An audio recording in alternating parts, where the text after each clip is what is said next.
चित्रलेखा भाग 3। चित्रलेखा की नृत्यशाला आज नव दुल्हन सी सजाई गई थी। आज लेखा जय मंगल राग का रिहर्सल करने वाली थी। चित्रा ने नृत्य गृह में संपूर्ण तैयारी कर रखी थी। कोशा के कुशल वाद्य नियोजक सोमदत्त, सोलक तथा तक्षक वहां पूरी तैयारी के साथ उपस्थित थे। मगधेश्वर के राजभवन में भी ऐसे कला सिद्ध कलाकार नहीं थे। चित्रलेखा नृत्य गृह में प्रविष्ट हुई। तत्काल वाद्य नियोजकों ने उसे आशीर्वाद दिया। चित्रलेखा ने सबसे पहले सरस्वती की प्रतिमा को लाल पुष्पों की माला पहनाई, फिर वाद्यों को नमस्कार कर अपने नियत स्थान पर बैठ गई और किन्नरी वीणा से जय मंगल के स्वर आकाशीय तरंगों पर नाचने लगे। सारा वातावरण जय मंगल की ध्वनि से भर गया। सभी हर्षित, आश्चर्यचकित। किन्नरी वीणा की साधना का अपूर्व दर्शन और जय मंगल का अंतिम स्वरूप चित्रलेखा की कोमल अंगुलियों से साकार हो, उससे पूर्व ही हंस चित्रा दौड़ती हुई भीतर आई। चित्रा ने जय मंगल के अंतिम स्वरूप को छिन्न भिन्न कर डाला। उसने कहा, देवी, आचार्य धेनुदत्त आए हैं। वाद्य थम गए। चित्रा बोली, उनके सत्कार की तैयारी करनी होगी। देवी, आप श्वेत उत्तरीय लेकर प्रांगण में आए। मैं सत्कार की सारी तैयारी कर वहां पहुंचूंगी। आम्रवाटिका को पार कर आचार्य धेनुदत्त चित्र प्रासाद के प्रांगण में आ गए। उस समय चित्रलेखा अपनी सखियों तथा परिचारिकाओं के साथ वहां आ पहुंची। आचार्य को एक स्वर्ण पट पर बिठा चित्रलेखा ने आचार्य के चरण पखारे और चरणामृत का पान कर मस्तक पर चढ़ाया। सभी वाद्य नियोजक सिर नमाए बैठे थे। लेखा ने आचार्य की आरती उतारी और फिर श्वेत फूलों की माला पहनाई। आचार्य ने सबको आशीर्वाद दिया। आचार्य को साथ ले सभी प्रसाद में गए। माता की आशा। सुषमा यदि मगधेश्वर की राजनर्तकी होना हो तो केवल सौंदर्य पर्याप्त नहीं है, उसके लिए कला को पाना होता है। तू यदि इस प्रकार प्रमाद करती रहेगी तो मेरी सारी आशाओं पर पानी फिर जाएगा। कामसेना ने अपनी षोडशी कन्या सुषमा के खंड में प्रवेश करते हुए कहा। उस समय सुषमा अपनी सखी के साथ वेणी बंधन का खेल खेल रही थी।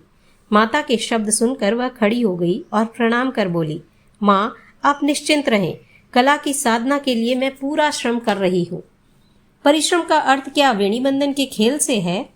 मध्याह्न का समय बिताने के लिए मैं यह खेल। पुत्री वाक्य पूरा करे उससे पूर्व ही कामसेना ने एक विराम आसन पर बैठते हुए कहा, अच्छा, किंतु बेटी, इस रूप की क्रीड़ा स्थली के नरक में तेरा जीवन बिगड़े मैं यह नहीं चाहती, इसलिए यह प्रयास कर रही हूँ। तू जानती ही है कि मगधेश्वर के मुख्य व्यक्ति मेरी मुट्ठी में है। तू तैयार हो जाती है तो मैं अपने परिचय का उपयोग करूँ। माँ, साधना में एक विक्षेप है। क्या? आचार्य स्वयं इतने निष्णात नहीं है। ओह, तब तो चित्रलेखा जीत जाएगी। उसके वाद्य नियोजक निष्णात है। उसे उसकी बहन और माँ के संस्कार प्राप्त है। उसमें रूप है, कला है और खुमारी भी है। क्या ये सब मुझ में नहीं है माँ? मैं भी एक विख्यात गणिका की पुत्री हूँ। मेरी माँ ने अनेक काम शास्त्रियों को पराजित किया है। क्या मैं चित्रा को पराजित नहीं कर सकूंगी? किंतु माँ, इसके लिए कुशल आचार्य और निष्णात वाद्य नियोजकों का होना अनिवार्य है। कामसेना उत्तर दे उससे पूर्व ही एक परिचारिका ने अंदर आकर कहा, देवी, रंभा आई है। कुछ नया होगा, उसको यहाँ ले आ। कामसेना ने कहा, पुत्री, अपने वाद्यकार सामान्य नहीं है। नृत्याचार्य के प्रश्न पर मैं सोचूंगी। यदि सम्राट के आचार्य पुंडरीक स्वीकार कर ले तो माँ, तो मैं भी रूपकोशा की स्मृति को पाटलिपुत्र के जनमानस से पोंछ दूंगी। सुषमा ने अहंकार से कहा। सुषमा 16 वर्ष की कामनागरी सुंदरी थी। गणिका समाज में कामसेना का स्थान ऊंचा था। अब वह प्रौढ़ा यानी बूढ़ी हो चुकी थी। फिर भी उसने जो काम विज्ञान में सिद्धि प्राप्त की थी उससे रसिक लोग बहुत आकृष्ट थे।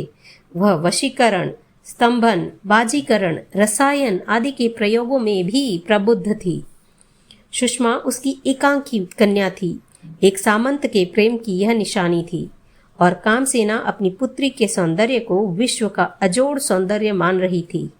उसके मन में यह भावना उभरी कि किसी भी उपाय से अपनी कन्या को कारागार में ना डालकर मगध की राजनर्तकी के पद पर शोभित करना है।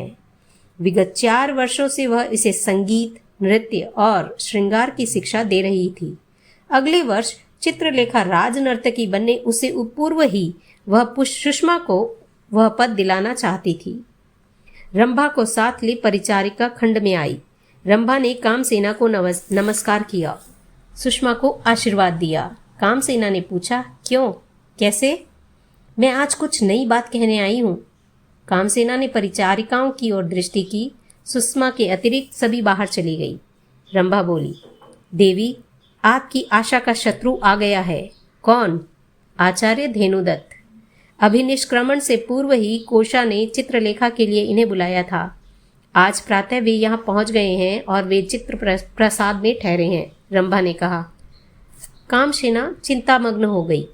सुषमा बोली, माँ, आचार्य धेनुदत्त उज्जैनी के महान कलाचार्य, नृत्य, संगीत और रसशास्त्र के बेजोड़ अभ्यासी, ये आचार्य कुमार देव के गुरु भाई हैं। क्या इनकी बराबरी करने वाला मगध में और कोई दूसरा नहीं है? पुत्री, भारतवर्ष में भी कम मिलेंगे। फिर रंभा की ओर देखकर कहा, रंभा, ये तो अत्यंत बुरा समाचार है। अब मेरी आशा कभी फलित नहीं होगी। कामसेना के स्वरों से निराशा टपक रही थी। रंभा बोली, देवी, यदि तुम निश्चय कर लो तो चित्रलेखा की आशा को धूल में मिला सकती हो।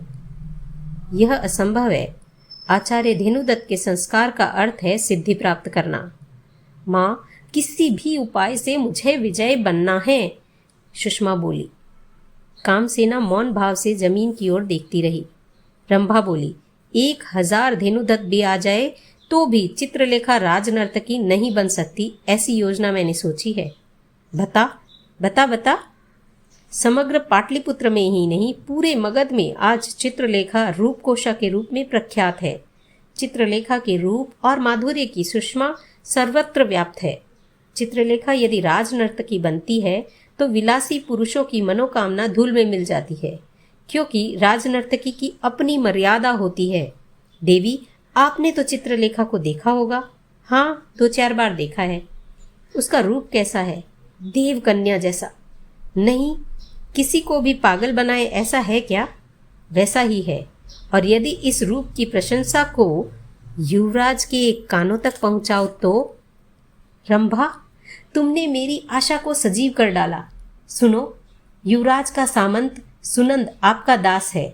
आप उसके माध्यम से युवराज के मन में यह आशा जगाएं कि वे उसे अपनी बनाएं। युवराज नंद कुमार विलासी है।